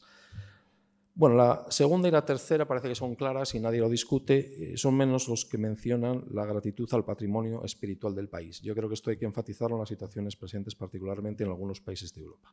El Papa Francisco tiene estos famosos 4 verbos que resumen cuál sería la aproximación de la Iglesia Católica al fenómeno migratorio. Los verbos son acoger, promover, proteger e integrar. Pero el Papa Francisco habla también de que el acoger tiene que ser un acoger razonable. No es un acoger simplemente a todo el que llegue en cualquier momento, cualquier circunstancia, no importa las condiciones del país, digamos, que recibe. Dice, un pueblo que puede acoger, pero no tiene posibilidad de integrar, y esto es muy chocante que lo diga el Papa Francisco, dice, mejor que no acoja, porque esto es un proceso en cadena. No podemos permitir, por el bien del propio migrante, que se quede en mitad del proceso. Tenemos que valorar prudentemente nuestras propias posibilidades para ver si esa persona, esa familia, puede, digamos, podemos acompañarle en todo el proceso hasta la verdadera integración. Si no es así, tenemos que empezar a pensar cuáles son nuestras posibilidades reales. Y es un problema de prudencia. Y obviamente esto no quiere decir que automáticamente se tenga que decir no. Pero desde luego hay que discernir si realmente, por razones económicas, por razones políticas, por razones incluso sociales, de falta de aceptación, de rechazo, tenemos que integrar todos los factores en la decisión. Por otro lado, también el Papa Francisco, y no es el único, porque digo que esta es, digamos, una línea papal que han mencionado previamente tanto Benedicto como Juan Pablo II, debe existir un justo equilibrio entre el deber moral de tutelar los derechos de los ciudadanos y, por otra, de garantizar la asistencia y la acogida de los inmigrantes. Evidentemente, ninguna de nuestras sociedades, incluso las más ricas, están exentas de personas en situación, diríamos, de vulnerabilidad, de pobreza, de marginación. Tenemos que ver realmente y combinar las posibilidades tanto de integrar los que llegan, hasta el límite posible, con las posibilidades reales que tenemos, digamos, de aupar a estas personas que se encuentran en esa situación para que salgan de esa vulnerabilidad. Esto también hay que tenerlo en cuenta. Desde esta perspectiva de la Iglesia voy a entrar en la cuestión más política. Yo me dedico fundamentalmente a algo tan pedestre como cuestiones político-jurídicas. Llevo en Bruselas trabajando 14 años, básicamente en relación con el Parlamento Europeo y la Comisión Europea en estas cuestiones de migración. Como saben, se aprobó el Pacto Europeo de Migración. Formalmente fue adoptado el 14 de mayo por el Consejo de este año. Hubo acuerdo entre el Parlamento y el Consejo en diciembre del año pasado a la propuesta que inicialmente lanzó la Comisión en septiembre del año 20. O sea que en muy poco tiempo hemos tenido un pacto por primera vez que acoge a los 27 Estados miembros en lo que yo diría un consenso puramente técnico, holístico en el sentido de que trata de dar respuesta a todas las cuestiones en el ámbito tanto de la migración como asilo, que son dos políticas distintas, no es una sola política. desde la cuestión de quién es refugiado, cuáles son las condiciones de aceptación, cuáles son las condiciones de recepción, cuál es el procedimiento en frontera, cuál es el procedimiento de reubicación o de redistribución entre los países, etc. Esta mañana, cuando Elio estaba hablando del límite, del plus ultra, non plus ultra, él mencionó la palabra frontera. Frontera como límite, como obstáculo. La frontera no es eso inicialmente. La frontera es el ámbito de delimitación del territorio y, por lo tanto, de derechos y responsabilidades. Entonces, yo entiendo que con la mentalidad moderna se intenta ir más allá de los límites. ¿Por qué? Porque en el fondo la frontera lo que hace es determinar qué autoridad es la responsable de las personas que están en ese territorio, sea regular, irregular, sea nacional, extranjero, sea apátrida, da igual. Pero hay una cuestión esencial para el derecho y es dónde se aplica la ley y quién es la autoridad que debe aplicarla e interpretarla. Y eso solamente se logra determinando el territorio. Luego, evidentemente, puede haber un uso indebido, excesivo de la frontera cuando uno no responde a ese deber moral de tener en cuenta las necesidades de todos los que llegan. Eso es otra cuestión, pero es secundaria. La frontera se ha creado, entre otras cosas, para delimitar responsabilidades, derechos también, pero también responsabilidades. Yo ahora tengo una pequeña cuestión porque mi hijo ha nacido en Bruselas. De momento es apátrida porque no tiene mi hija, yo soy español, pero mi mujer es extracomunitaria, y entonces la cuestión es quién es el responsable de esta situación. Puede estar indefinidamente sin patria. ¿Por qué? Necesitamos un Estado que nos proteja, pero claro, dependiendo de si nace en Bélgica no hay lo que se llama el ius soli, es decir, quien nace en Bélgica no es belga. Eres belga si eres hijo de belga, como España es ius soli también, claro, estas cuestiones de derecho son extremadamente importantes porque entre ser español o ser ciudadano de la Unión y no serlo, la diferencia es, sobre todo si tienes un problema, como yo alguna vez he tenido fuera del territorio de la Unión, el tener un cónsul al que puedas llamar, porque inmediatamente en cuanto vas a otro país te entra como SMS el teléfono del consulado español. Es una de las buenísimas cosas que tiene el Servicio Exterior de España.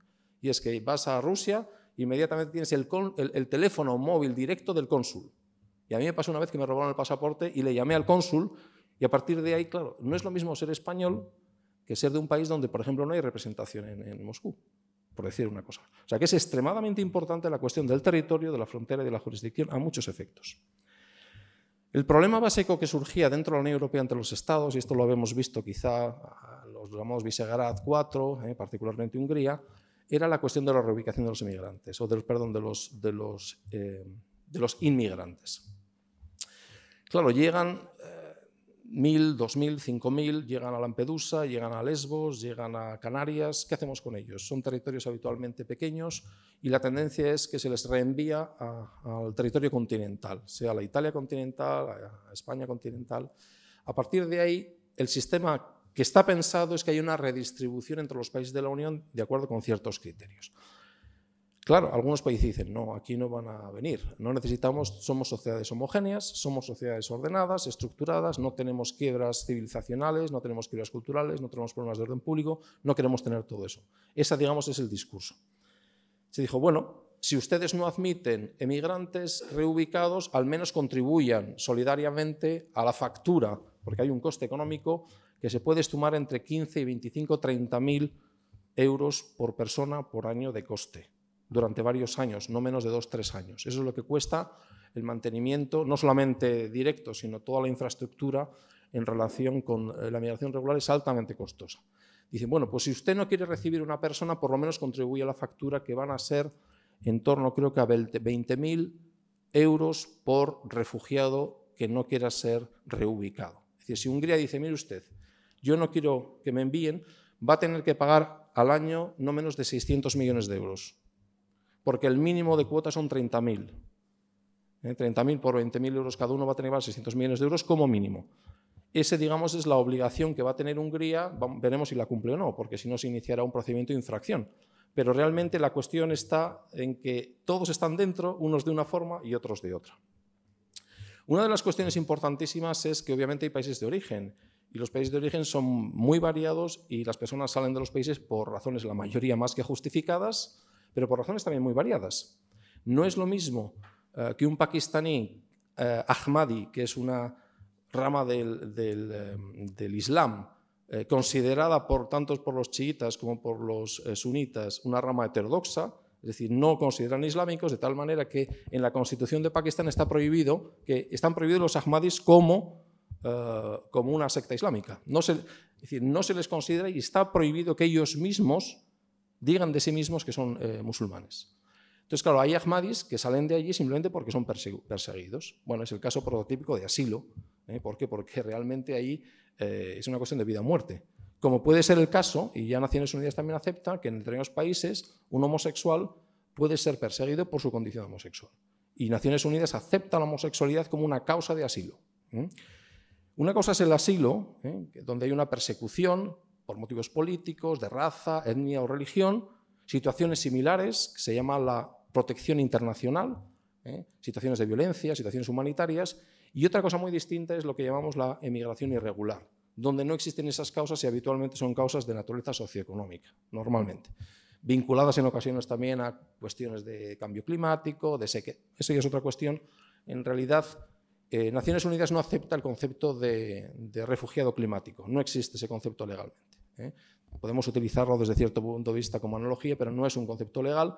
Es más, dice que conviene no utilizarlo porque cuanto más agrandamos un concepto, la inflación del concepto lo que hace en realidad es perjudicar a los verdaderos refugiados. Decía que una cosa es el refugiado, el asilado, y otra cosa muy distinta es la persona que digamos, sale del país por razones más que justificadas, porque no tiene suficiente capacidad económica, porque no puede mantener bien a la familia por falta de recursos, o por otras situaciones que en realidad son más que plausibles. Por ejemplo, porque quiero ir a una universidad, digamos, de Estados Unidos o de Francia, o porque quiero simplemente reunirme con mis amigos o con mi familia que está allí. Bueno, digamos que estas situaciones son muy distintas, pero en el fondo también existe una responsabilidad de los países de origen, porque todo país, toda autoridad tiene responsabilidad sobre las personas que están bajo su autoridad. Y también la tienen los países de origen. Lo que ocurre es que en muchas ocasiones estos países, las autoridades bien son corruptas o son sectarias y por lo tanto las personas no encuentran esa protección que deberían encontrar en esos países. Pero en todo caso es extremadamente importante, y esto lo está haciendo la Unión Europea, el establecer estos vínculos, estos acuerdos, asociaciones con los países tanto de origen como de tránsito. Importantísimo. A veces hay unas críticas enormes sobre esta cuestión, pero en el fondo de lo que se trata es de que esto no sea simplemente una barrera, sino sea también un instrumento de lo que se llama la cooperación al desarrollo. Porque siempre la doctrina de la Iglesia es tenemos que ayudar a acompañar, ayudar ya suena un poco, digamos, paternalista, tenemos que acompañar a los países de origen en el desarrollo para que las personas no tengan que ejercer ese derecho secundario que es el derecho a emigrar. Este pacto de migración, no directamente dentro de él, solamente en algún aspecto, también incluyen dos realidades que son la trata de personas y el tráfico. He puesto los términos en inglés porque en español son muy cercanas y a veces se utilizan de manera indistinta, trata y tráfico, y no es lo mismo. La trata es la coacción ejercida sobre una persona. La coacción ejercida sobre una persona, mientras que el tráfico es la ayuda a una persona para cruzar una frontera. Porque migrante es solamente el que cruza una frontera, si no, no hay migración en sentido legal. El que se desplaza dentro de un país puede ser, podemos hablar de migración a la ciudad, bien, pero eso no es un emigrante. Lo mismo un refugiado. Un refugiado, para ser refugiado legalmente, o desde el punto de vista del derecho internacional, tiene que cruzar una frontera. Si no, no es refugiado. La Unión Europea está encontrando unas enormes dificultades para repatriar a los migrantes irregulares. Y alguno dirá, bueno, ¿y por qué lo hace? Simplemente porque hay una ley de repatriación, una directiva de retorno que obliga a los estados a retornar a aquellos que no tienen un título jurídico para permanecer en el territorio de ese estado.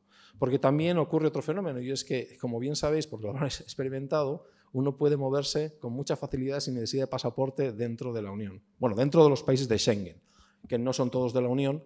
Ahora se han incorporado Rumanía y Bulgaria, antes Croacia, pero hay países que no lo son, dentro de la Unión Europea incluso. Y hay otros países que no son de la Unión, pero sí están en el espacio Schengen, como Suiza o Noruega. Entonces, claro, entender que en este espacio no hay un control significa que si un país acepta un migrante irregular para su permanencia, puede ocurrir que otro país de la Unión también se vea afectado. Y como no tiene posibilidad de controlar la frontera, hay una obligación de repatriar. Lo cierto es que la tasa de efectividad de repatriación era muy baja. Es muy, muy costoso repatriar, muy costoso. Primero, porque los países están dispersos. Segundo, porque muchos migrantes se deshacen de su pasaporte, porque saben que eso va a dificultar la repatriación. En muchos casos son menores de edad o existe dificultad para determinar la edad. La declaración que hacen porque saben que tienen que hacerla es que yo soy menor de edad, pero en ocasiones hay prácticas forenses para determinar la edad con los huesos, la dentadura, pero en ocasiones puede estar en el límite y eso beneficia la presunción de minoridad, lo que significa que no pueden ser repatriados, por ejemplo.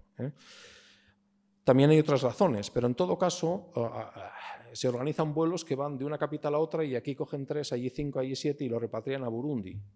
Pero claro, imaginaos para repatriar a pocos cientos. Estamos hablando de cientos de miles de personas que de acuerdo con la ley europea tendrían que ser repatriados. Eso es prácticamente imposible.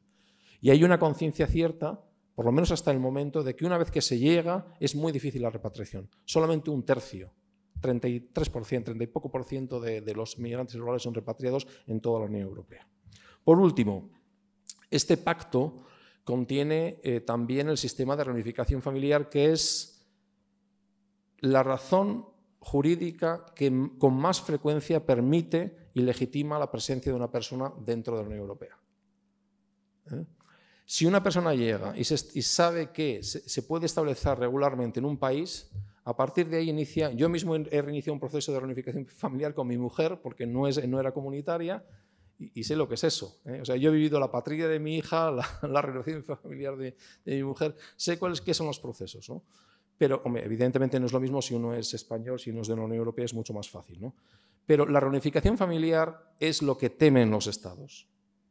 O sea, el Estado no teme que una persona llegue y esté, sino sabe que eso hay que multiplicarlo por 5 o por 6. Porque es la mujer y los hijos, a saber cuántos, porque habitualmente, contrariando la ley, digamos, que rige en las sociedades no reproductivas, nos estamos refiriendo a sociedades tremendamente reproductivas, quizá de 3, 4, 5, sin hablar de otra cuestión que es medio tabú, que es la cuestión de los matrimonios polígamos, donde hay un reconocimiento de la primera mujer, pero no de las siguientes que entran como madres solteras. De tal manera que ser madre soltera regularmente en nuestros países significa obviamente un coste social. Digo todo esto porque cuando hablamos de la migración pensamos en los emigrantes. No, hay que pensar en las familias de los emigrantes, porque una vez establecidos tenemos que realizar nuestra decisión de atribución de recursos conforme a todas las variables, pero también teniendo en cuenta que la migración no es un fenómeno que se acaba con el inmigrante. Se acaba, desde el punto de vista del Estado, cuando se ha producido la reunificación familiar. Y hay que tener en cuenta que la mayoría de los migrantes que llegan irregularmente son varones jóvenes. Estamos hablando de más del 70%. Por lo tanto, existe perspectiva de que o bien tienen familia o volverán a su país en poco tiempo para contraer matrimonio, lo cual iniciará el proceso nuevamente de reunificación familiar. Bueno, lo voy a dejar yo creo aquí, creo que no tengo... Bueno, lo último, y aquí lo dejo porque yo creo que lo más interesante puede ser quizá la sesión de preguntas. Yo tuve la ocasión y el privilegio de estar en el Parlamento Europeo ese 5 de noviembre de 2014, en Estrasburgo.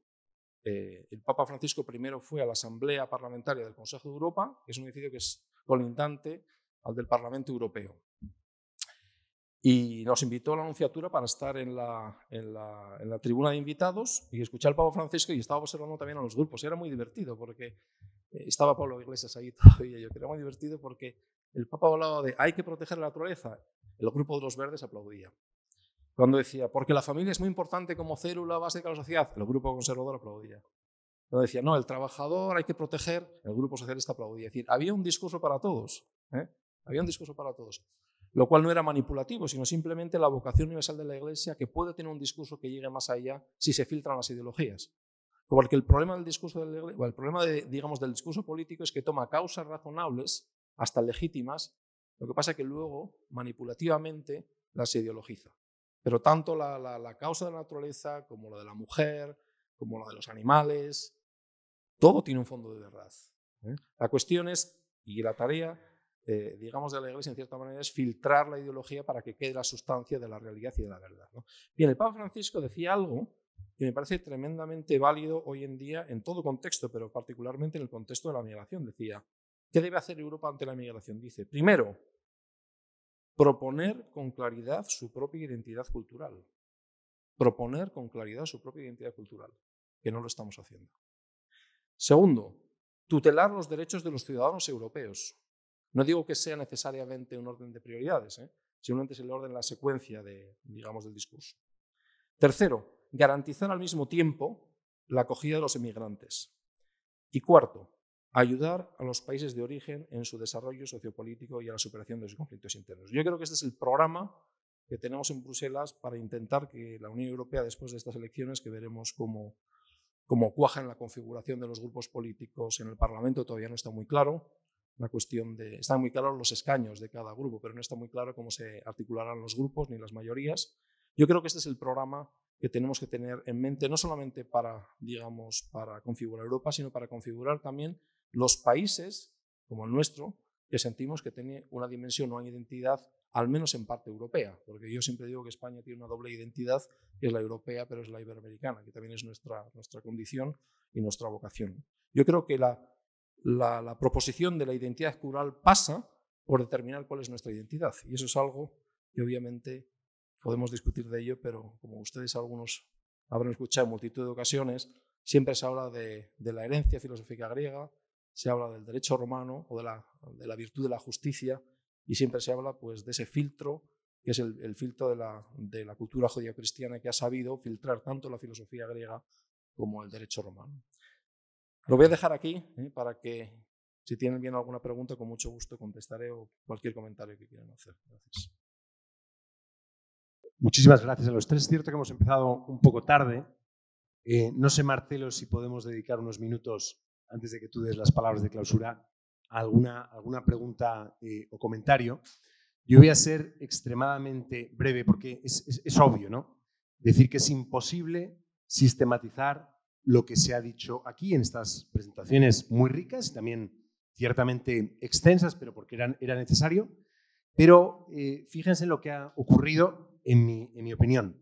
Un tema complejísimo, el cuidado del planeta, las poblaciones humanas, la relación entre ambos y los retos sociales que surgen de esa interrelación. Pues aquí se han unido 4 o 5 ciencias para tratar de aportar algo de luz. Teología, dogmática, moral y doctrina social de la Iglesia, ecología, derecho y política. Y se han conectado, y creo que ha sido bastante evidente, en relación con el objeto del análisis, la persona. De varias maneras, de distintos modos, ha quedado claro que es necesario ahondar en la antropología. Llamémoslo antropología relacional o antropocentrismo situado, como ha hecho Julián, o de ecología integral, ecología humana, como ha hecho Pablo, o de la necesaria solidaridad de los pueblos respetando las identidades de las sociedades y de las culturas. Se ha hecho referencia a los límites de la persona, la dependencia, la vulnerabilidad, que le abre a los demás a la necesidad de ser amado, a la necesidad de establecer relaciones tiernas, relaciones colaborativas con todas las demás especies, sobre una base físico-química, biológica común, a la necesidad de abrirse a las tradiciones religiosas, a las preguntas últimas sobre el sentido, pero también, en segundo lugar, se ha hablado de cómo necesitamos desarrollar soluciones concretas, soluciones prácticas. Y José Luis ha dedicado unos cuantos minutos a integrar muy bien el análisis que nuestra tradición filosófica, jurídica, judeocristiana puede hacer para el análisis de esos retos y para dar lugar a soluciones que sean verdaderamente acordes con la dignidad de la persona y con los derechos fundamentales. Es un ejercicio de razón abierta en el que, como cualquier otro ejercicio verdadero de razón abierta, plantear el objeto de estudio en sí es un reto y aquí se ha planteado con claridad y a partir de ahí empezar a ver cómo las distintas ciencias se apoyan unas a otras es algo en lo que hemos, creo, avanzado bastante en esta hora y media de debate. Sí que tengo que dar las gracias y la enhorabuena a los ponentes porque han hecho posible lo que podía en principio parecer, si no imposible, muy difícil, y creo que han abierto un espacio muy interesante, muy provocador para las preguntas o las reflexiones. Así que sin más, abro el turno para que quien quiera hacer alguna pregunta pueda hacerlo. Adelante. Pues...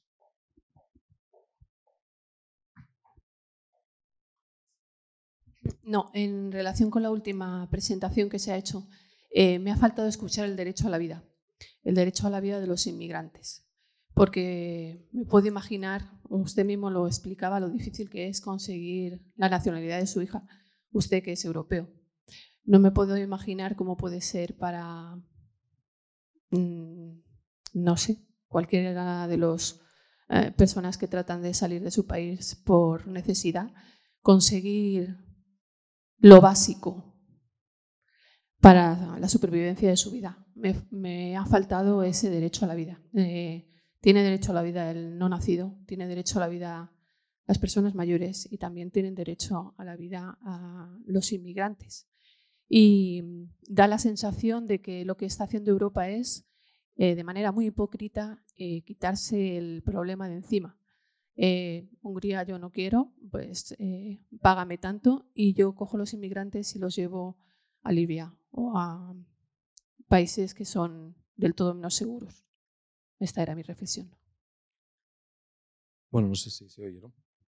Bueno, le falta el derecho a la vida y muchos otros derechos, porque no he hablado de los derechos individuales de los migrantes. He hablado de los flujos migratorios y de la regulación de los flujos migratorios y los principios de la Iglesia o los principios políticos. Si me planteas específicamente la cuestión del retorno a los países de tránsito, particularmente Libia o Túnez o Marruecos, o en su caso a Turquía, o a Egipto, o a Líbano, porque hay un tránsito de Líbano a Chipre ahora. Si me pregunta por eso y las condiciones, digamos, de recepción de las autoridades de estos países, pues obviamente estas condiciones son, en la mayoría de los casos, son muy por debajo de los estándares que tenemos nosotros, que en realidad son bastante altos. Nosotros pensamos que el mundo es como el nuestro, y no lo es. La gente habitualmente, si es cristiano, es perseguido. En el mundo hay varios cientos millones de cristianos perseguidos. Pensamos que uno puede ir a misa tranquilamente. En el mundo no es así. En el mundo habitualmente uno no tiene trabajo estable. En el mundo uno habitualmente no va a la universidad. Entonces, nuestros parámetros son realmente muy altos, y bueno que sean altos. Pero primero, hay que ver que hay una diversidad de parámetros, porque también cada país es distinto. Libia no tiene un gobierno, tiene dos. Tiene dos gobiernos, uno en el este y otro en el oeste, reconocidos por Naciones Unidas, reconoce uno, y Unión Europea y el resto otro. Es un país fallido. Entonces, en un país fallido pasan cosas absolutamente desgraciadas, como pasan tantas otras en Nigeria.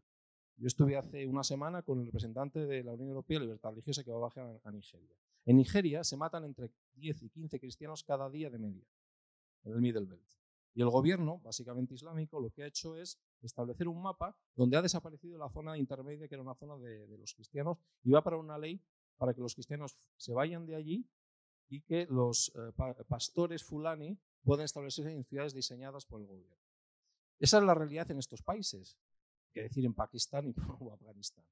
Entonces, ciertamente, nosotros, con nuestra vista, estamos viendo fenómenos que nosotros rechazaríamos completamente y con todo motivo. El derecho a la vida. Si hablamos estrictamente desde el punto de vista del derecho internacional, cada Estado es responsable de sus ciudadanos. Punto uno. Segundo, desde el punto de vista del derecho internacional existe el derecho y el deber de rescate en el mar siempre, porque hablamos del Mediterráneo básicamente, entiendo, ¿no? Siempre que exista una situación, digamos, de peligro inminente de muerte de la persona. Pero no existe el deber de llevarlo a ningún país concreto, al puerto más cercano. En la mayoría de los casos el puerto más cercano es Túnez, y no se les lleva a Túnez, se les lleva al norte. Entonces, claro que el derecho a la vida es primario, claro que no cabe excluir absolutamente a nadie, ni a la Unión Europea, ni a los Estados, ni a las repúblicas islámicas de Libia, a ningún actor individual, a ningún... ¿Saben lo que está ocurriendo en el Mediterráneo? Que todos los barcos mercantes están desviando su rumbo para evitar situaciones cercanas en la costa de Libia y de Túnez y tener que verse obligados a parar, porque la ley del mar es esa. La ley del derecho marítimo es que tú tienes obligación, no importa que seas militar, civil, mercante, pequeño o grande, tienes obligación si tienes posibilidad. Otra cuestión también son las condiciones de rescate, porque los barcos que rescatan, en general, van más allá de las condiciones de rescate. Si uno ve un barco, habitualmente puede llevar 100, 200, 300 personas, que va muy por encima de las condiciones de seguridad de navegabilidad del propio rescate. Italia está pensando ahora establecer un control de los buques privados que están realizando rescates para que cumplan unas normas mínimas de seguridad. Entonces, claro que tienen derecho a la vida, ¿quién lo discute? Claro que hay que preservar la vida.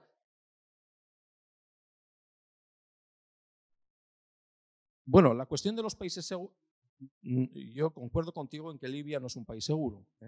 La cuestión es que cuáles son los países seguros del mundo, incluso ya no sé si nuestros países son seguros. Yo tengo que ir a recoger a mi hija en Bruselas cada vez que sale del colegio porque no sé lo que le puede pasar. No sé si me explico. En Bruselas tenemos cada semana, en los últimos meses, tenemos, como en Colombia, lo que llaman fusilad. Es decir, hay tipos que balean en la calle, en Bruselas. No sé si esto lo conocen. Pues cada semana. Porque hay una mafia en el puerto de lo que llaman la Mocomafia, que es una mafia marroquí, que trae hachís y que en el puerto de Amberes, antes estaba en Rotterdam, ha pasado a Amberes. Y esto ha bajado a Bruselas. Bruselas no es una ciudad segura. Entonces, dependiendo qué vecindarios cruzas, yo tengo que ir a recoger a mi hija, que podría perfectamente coger el metro, el tranvía, lo que sea, porque no es una ciudad segura. ¿Esto es lo que quiero? La respuesta es obviamente no, como cualquier padre. Entonces digo, ¿derecho a la vida? Por supuesto que sí, pero hay un derecho internacional que da obligaciones a unos y derechos a otros. En principio, el derecho internacional, no hablo de la moral, no hablo de la... El derecho internacional dice que ningún Estado tiene obligación de recibir un migrante, salvo que sea peticionario de asilo. Y después del procedimiento, si es genuino, tiene la obligación de protegerle. Si no, no. Entonces, claro, cuando hablamos del derecho internacional, el derecho internacional es muy complejo. Claro que en materia de vida y riesgo inminente tiene que haber una respuesta. Pero fuera de eso, también es cierto lo que dice respecto de la devolución. Hay obligación de no devolver a lugares donde hay un peligro y un riesgo grave para los derechos fundamentales de una persona. Y probablemente Libia sea el único o el mejor caso para ello. Pero también hay una responsabilidad por parte de las autoridades libias, porque hay autoridades libias. De hecho, Italia ha comprado barcos para que las autoridades libias puedan ejercer el patrullaje en la costa limítrofe a todos los barcos que intentan partir de ahí para llegar a las islas de Lampedusa o llegar a Italia o llegar a cualquier otro puerto No sé, esto no es una respuesta completa, pero tampoco tenemos tiempo. Quizá podemos dialogar después sobre esta cuestión.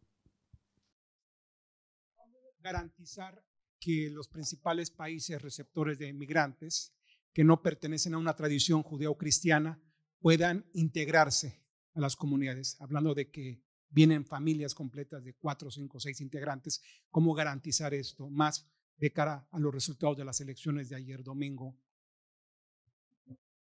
A ver si entiendo bien la pregunta. ¿Cómo los países que no poseen una tradición judeo-cristiana? No, más bien, los migrantes que llegan en su mayoría no son de una tradición judeo-cristiana, lograr integrarse en España, en Alemania, en Francia.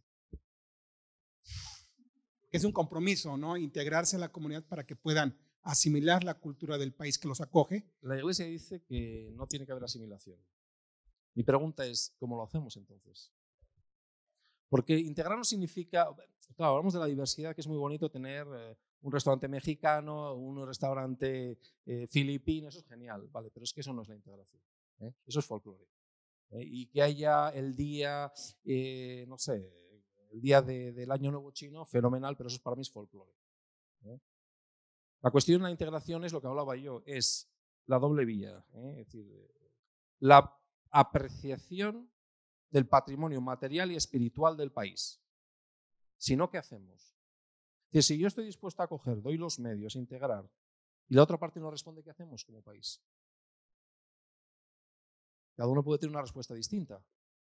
Hay que dejar espacio, es decir, no se trata solo de aprender la lengua. Los problemas migratorios en Europa no se dan en la primera generación, se dan en la segunda y tercera.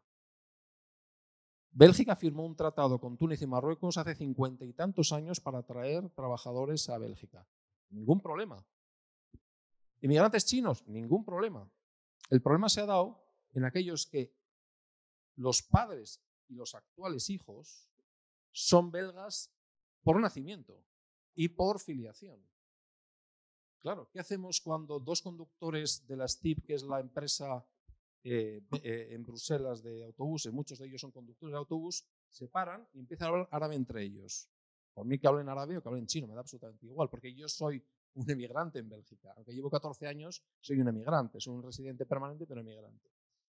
Para mí eso no significa nada si no es junto con otros aspectos que quizá pueden dar idea de que realmente, más que integrar, se han creado grupos.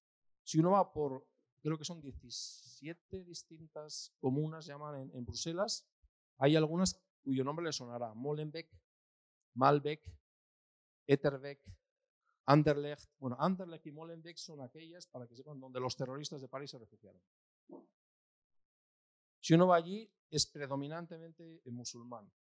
En Saint-Josse, que es otra comuna, es predominantemente marroquíes y turcos, dependiendo de cada una son distintas. Pero en Saint-Josse, el alcalde socialista es el que negó la celebración de un acto de un grupo conservador, no radical, un grupo conservador. Había un primer ministro europeo, un ex primer ministro y el cardenal Müller como ponentes. Bueno, el alcalde socialista de Saint-Josse, turco, prohibió la celebración del acto y puso a la policía enfrente de la puerta. Y estaba ahí el ex primer ministro diciendo, ¿pero qué pasa aquí? Tuvieron que buscar, uno de los abogados del grupo organizador tuvo que hacer una apelación de urgencia por la noche y al final, bueno, era un deshonor nacional. Pero ocurrió eso. El alcalde socialista turco prohibió la celebración de un acto conservador donde había primeros ministros. ¿no? Claro, la cuestión es, ¿qué hacemos? Hay algunos que en Bélgica están proponiendo que sí, efectivamente, la Sharia tendría que ser la ley del lugar. ¿Qué hacemos con aquellos, no personas individuales? Individualmente tú puedes tener la opinión que quieras. La cuestión es, ¿qué ocurre si un grupo político o un grupo social declaradamente, activamente proponen, como se ha propuesto, bueno, no era una propuesta, sino que era esta manifestación de 1000 manifestantes en Alemania, en Hamburgo, donde estaban diciendo que el califato para Alemania será la solución? ¿Qué hacemos con ellos? ¿Qué hacemos con estos grupos? Ilegalizarlos, bien, pero legalizas el grupo. ¿Qué pasa con las personas? ¿Qué pasa, por ejemplo, con este movimiento en Hamburgo? Utiliza las redes sociales, básicamente. ¿Qué hacemos con las cuentas estas? ¿Las censuramos? Bien. ¿Se acaba el problema? No. No se acaba el problema. Se acaba el problema, este problema ahora. Pero las personas siguen allí y esa mentalidad sigue allí. Entonces, ¿qué podemos hacer ante esas situaciones? Hay que hacer una labor de prevención, hay que proponer, lo que decía el Papa Francisco, hay que proponer con claridad la identidad cultural europea y luego buscar el modo de ajustar una a otra. Pero no significa ni diluir nuestra identidad ni renunciar a nuestra identidad, ni tampoco ir con ella como un martillo. Se trata de ajustar, ciertamente. Pero el problema en ocasiones se percibe y por eso yo creo que también vamos a ser honestos, las elecciones europeas han tenido un resultado por algún motivo. Y no es solo el miedo, se dice, no, es que hay mucho miedo urbano, no, hay mucho miedo y mucho enfado. Hay mucho enfado. Hay mucho enfado de que uno no pueda ir a los sitios. Yo estuve hace 10 años en una conferencia donde estaba el alcalde de Rotterdam, marroquí, que a los 14 años fue a Rotterdam y logró ser alcalde. Bueno, él era acusado por el auditorio de discurso del odio. ¿Por qué? Porque dijo, el que llega a Holanda tiene que adaptarse a la sociedad holandesa y los principios de... Dice, yo soy musulmán, marroquí de origen, no solamente de origen, porque venía con 14 años. Personas del público lo acusaron de discurso del odio y xenofobia. Pero bueno, esto es un poco chocante, ¿no? Y no puede ser que se utilice la ley penal, porque el discurso del odio es un delito. Puede ser un delito. El crimen de odio es un delito. Y sabemos que hay casos donde determinadas posiciones de críticas migratorias se procesan como crimen. Yo creo que no debemos llegar a eso. Yo creo que el delito de odio tiene que ser solamente a la incitación a la violencia directa, no el discurso migratorio de otro tipo. En estos casos, el problema es qué hacemos con aquellas personas que realmente dicen de manera clara y directa que quieren imponer la Sharia. Yo lo tengo bien claro lo que hay que hacer. Es decir, si nosotros queremos mantener una sociedad sana, tenemos que hacer prevalecer ciertos principios, sea de una manera razonable, civilizada, pero no podemos, bajo ningún concepto, aceptar que se creen ni guetos, ni sociedades paralelas, ni situaciones de conflicto permanente donde las personas vulnerables, por ejemplo, un anciano de 80 años que ha vivido toda su vida en una vecindad, donde por una relación de precio ha ido cambiando y mutando la pertenencia. Hay ancianos en Bélgica, en Holanda, que no pueden salir a la calle o que no se encuentran cómodos. Dicen esto, yo he vivido aquí toda mi vida, pero esto ya no es mi país, este ya no es mi lugar. Ya no puedo interactuar con normalidad. Claro, la labor de integración es muy compleja, primero porque tampoco sé muy bien qué es la integración, sinceramente. No sé muy bien qué consiste la integración. Yo sé cómo consiste la integración en aquellos que tienen parámetros culturales similares. Es decir, si viene un peruano, un boliviano y tal, sé perfectamente qué es la migración. Y no es por la lengua, porque la lengua se aprende, sobre todo los niños. Pero hay una integración porque hay una cultura y una comunidad cultural con toda la diversidad, porque luego vienen con la Virgen del Cobre, fenomenal, procesiones que no hemos visto en Madrid, resulta que ahora están en la calle y son un recrecimiento incluso pastoral. Pero ciertamente la cuestión cultural, y yo iría más, civilizacional, La parte más profunda no es la cultura, es la civilización. Es la parte dura de la cultura. Yo creo que la cuestión civilizacional en Europa está por resolver, no está resuelta. Y vamos a asistir a conflictos, no porque yo crea, digamos que el conflicto es el estado natural del hombre, y tampoco creo que necesariamente tiene que haber conflicto con todas las civilizaciones. Pero cuando una parte no afirma su identidad para el diálogo y la otra parte es muy asertiva e incluso agresiva, realmente ese desequilibrio es lo que va a producir el conflicto.